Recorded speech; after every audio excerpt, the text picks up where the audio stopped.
We're going to start off with Omar, pronouns he, him, calling in from California, wants to talk about physics and his belief in God. Omar, how are you doing today? Hey, I'm good, doing good, man. How you doing, Forrest and Paul? We're doing well. Really good, man. Fantastic. So what exactly did you want to talk about? So I guess I wanted to call up, and I guess what I want to do is I kind of have like my reason for my belief in God, and what I would say is I kind of am trying to translate it into the language of science and just kind of present that and just get your opinions on what you think about that. Sure. Yeah, lay it on us, man. Okay, so I guess essentially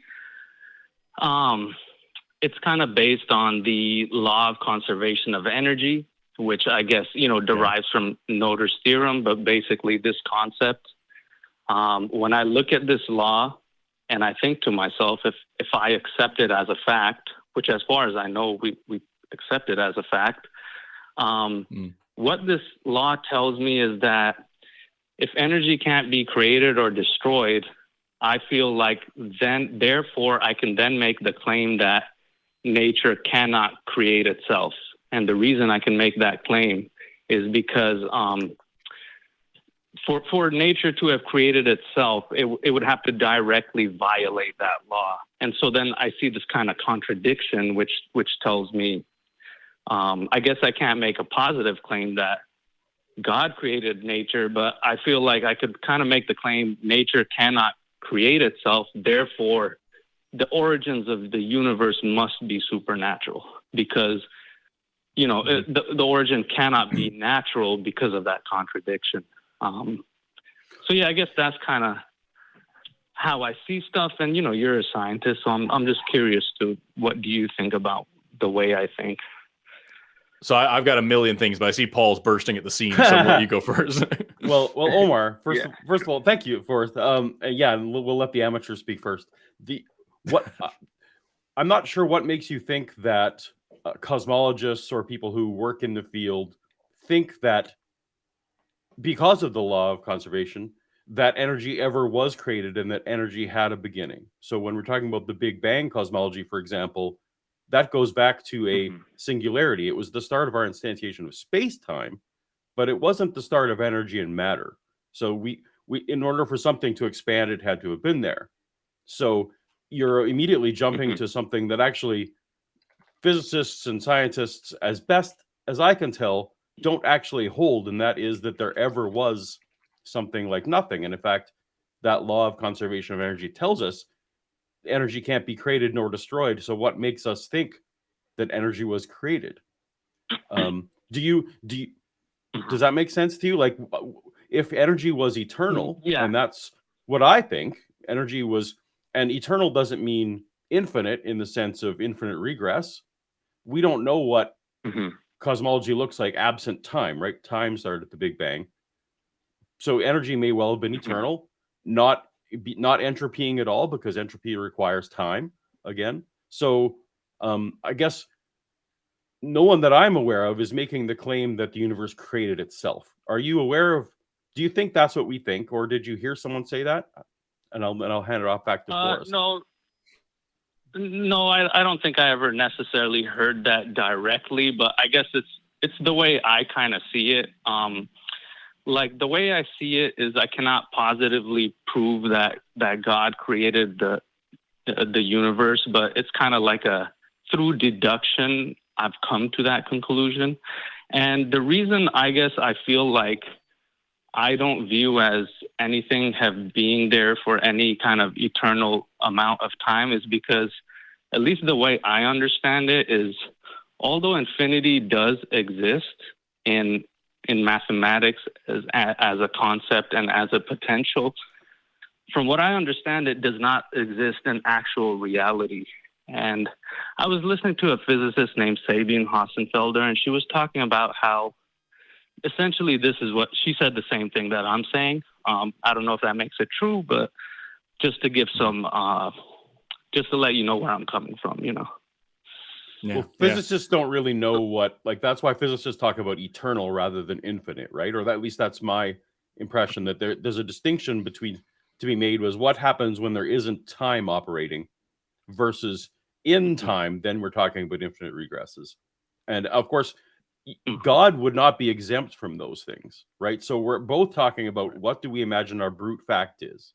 We either have a brute fact of God or a different brute fact, because something has to terminate the infinite regress. So you are positing one more thing than I'm positing, I would say. And, you know, by Occam's razor on that front, it seems like I have the high ground in terms of I'm positing one fewer assumption. Does that make sense? Yeah, I guess the reason I would say is the reason I start to insert God into the equation is because, well, I'm saying that, or because the way I see it is like, well, it can't be something natural in the sense that it cannot be something bound by natural laws, specifically the law of conservation of energy. So I take a raw kind of definition of God as being supernatural, or to say unbound by natural laws. And so that's where I guess the God concept comes into play. Does that make sense? I get entirely where you're coming from. And like the problem that I have with it, there's a couple of them. So first of all, when we talk about like the Big Bang, for example, we are talking about what happened after the very beginnings of the universe. You know, the term Big Bang, I've said multiple times, I hate the phrase Big Bang because it sounds like there was an explosion somewhere in space and then all the planets came out of that explosion. That's just not what we're saying. A better way to say it would be the everywhere stretch, because that's what we're actually talking about, is that the entire universe is expanding and cooling down from this point of being condensed into a singularity. To ask what happened before that makes no sense. To talk about, you know, what caused that doesn't really make sense either. When we talk about the God causing this or being external, we're now talking about what happened before time, before the concept of before made any sense, and what happened outside of everywhere, the boundaries of everything, what's beyond that, and that's where the thing that happened before time started. You know what I mean? It very quickly gets into this tricky weirdness, and that's where a lot of these, you know, theological arguments come from, is that there's this point where logic kind of breaks. We don't have a way to even ask this question of what's going on at this point. And I hear the same kind of thing in what you're saying here. Yeah, the law of conservation of energy says that, you know, energy cannot be created or destroyed, but we're not talking about energy being created with the Big Bang. We're talking about the energy was already there, and then what happened to it. We don't know where that came from, or what happened before that, or what caused it, because again, those questions don't really make sense. So to me, it kind of falls in the same vein as, like, for example, cell theory. You know, one of the three principles of cell theory, one of the three main tenets of cell theory, is that all cells come from pre-existing cells.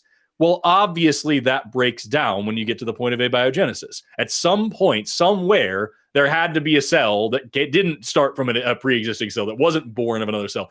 Same thing with what we call the law of biogenesis. Life comes from life, except for that one time when it didn't, and maybe multiple times. Very likely, there were several abiogenic events and only one actually stuck and worked out. So, like, when we talk about this stuff, these rules tend to have a kind of a point of an exception that's more theoretical than anything, because, of course, we haven't gone back and looked at it and we can't recreate it at this point. But logically, it kind of makes sense that there would be this sticking point to it. And a lot of the time, like when we talk about with the Big Bang, we don't really have the proper way to even ask the question of what that could possibly be. For you to now throw God into the mix here, like Paul was saying, you're now having to add on something new. We know for sure that this Big Bang happened. We know for sure how it works. We have like extreme details of like the first microseconds of the universe just based on the evidence we have around us. And what you're doing is throwing in all right, well, there's this little bit that we don't know.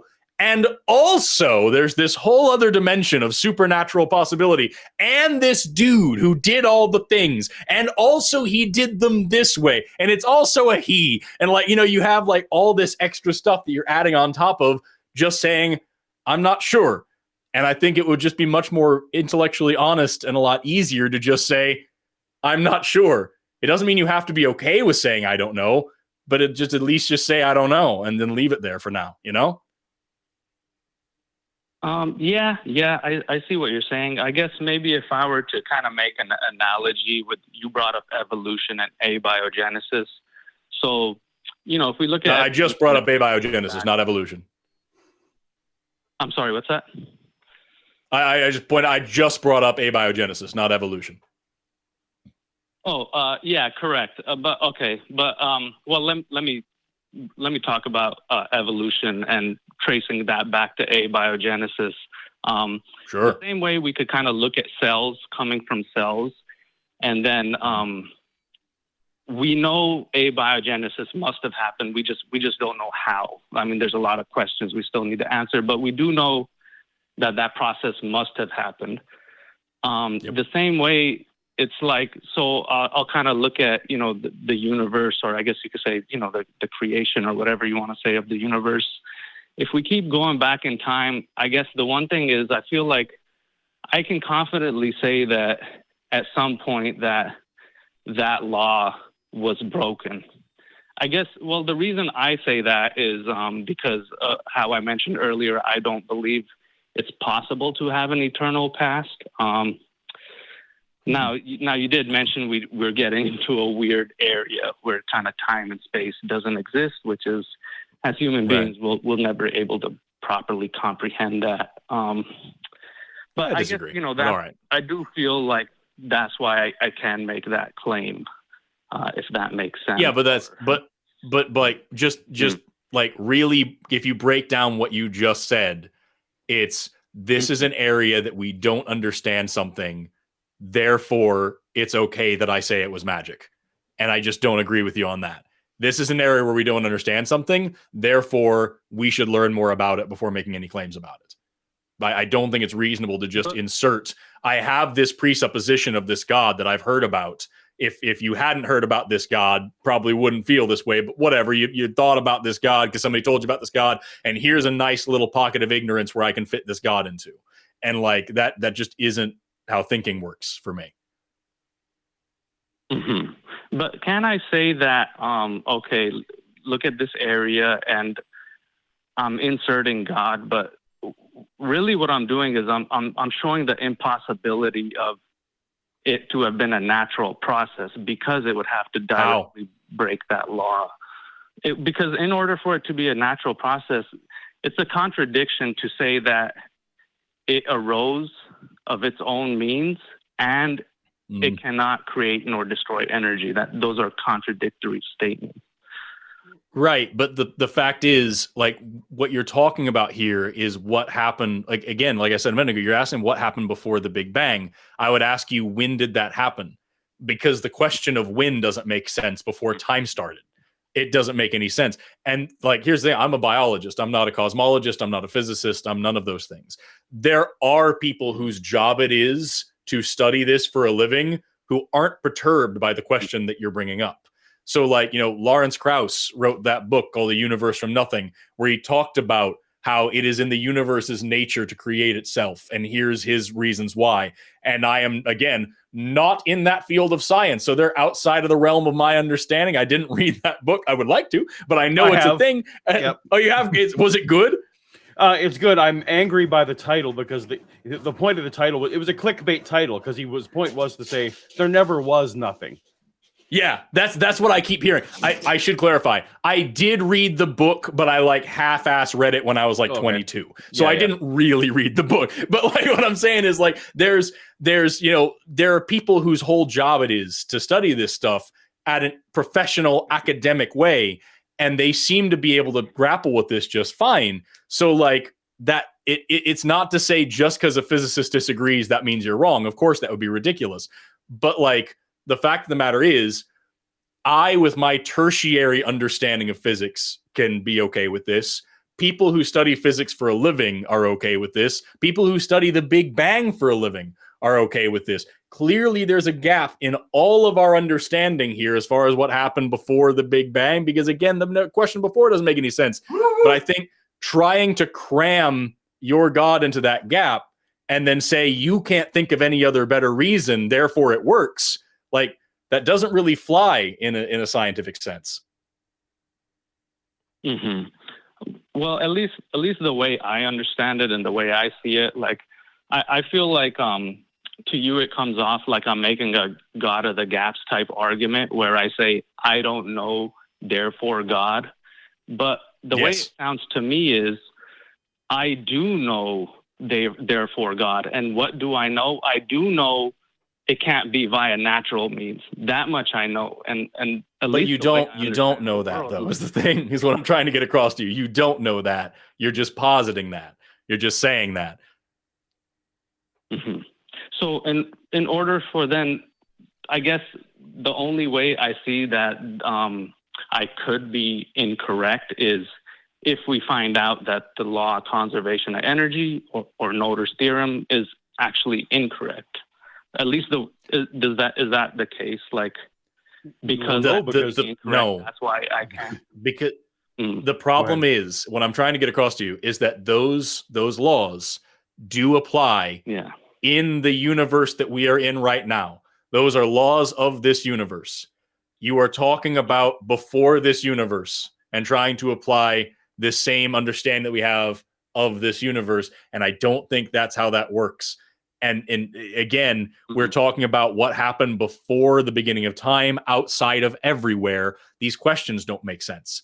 And the only difference between you and us is that we have the cojones to just say, I don't know, and then wait for somebody who's way smarter than us to go on and figure it out and then tell us why. And that's what I'm waiting for. I'm not a physicist for a reason. I'm hoping someday that a great physicist will come along and tell me what I want to know about things. But until that happens, I'm going to just sit here and say, I don't know. I know what I know from the physics courses I took in college to get me through my biology degrees. And that's it. And if there's anything outside of that I don't understand, then I'm waiting for them to figure it out, just as they're waiting for me to figure out my stuff, you know?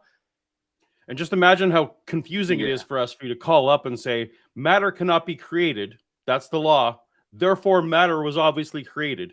Exactly. Like, it's very confusing for us to connect those two dots. Well, because the same way that although we don't know how, where, or when a cell was created, based on our observation, we know that it was created, correct? Like that's just based on our observation. The word create is smuggling in a whole lot of stuff that we can't buy into. Yes. That's the whole thing, man. I don't mean it in that way. Mm-hmm. Well, then use a different word. There was a time when the best physicists and the best cosmologists and the best astronomers thought the universe was truly actually eternal. It just had always been there and would always be there. There was no beginning. There was no end. It just was the way it was perpetually forever. And the concept of a beginning made no sense. Then we found evidence for the Big Bang and changed that idea.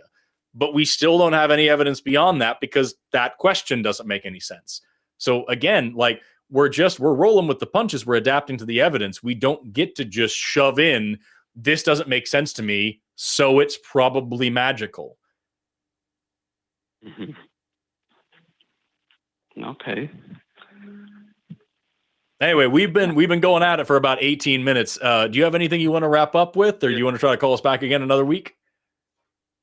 Yeah. Maybe I'll, at some time, maybe I'll call again. But I'm really interested in this stuff. And myself, I've come across theories where they talk about space having the inherent quality of time expansion coming from it.